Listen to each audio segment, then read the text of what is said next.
Joseph Vijay எனும் நான்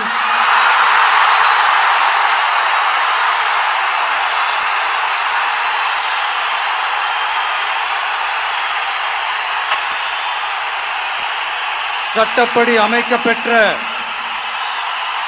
இந்திய அரசியல் அமைப்பின்பால் உண்மையான நம்பிக்கையும் மாறா பற்றும் கொண்டிருப்பேன் என்றும் இந்திய நாட்டின் ஒப்பில்லாத முழு முதல் ஆட்சியையும் ஒருமையையும் நிலை நிறுத்துவேன் என்றும் தமிழ்நாட்டு அரசின் முதலமைச்சராக உண்மையாகவும் உளச்சான்றின்படியும் என் கடமைகளை நிறைவேற்றுவேன் என்றும் அரசியல் அமைப்பிற்கும் சட்டத்திற்கும் இணங்க அச்சமும் ஒருதலை சார்பும் இன்றி விருப்பு வெறுப்பை விலக்கி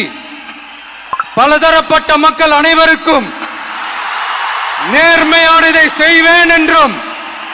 ஆண்டவன் மீது ஆணையிட்டு உறுதிமொழிகிறேன்.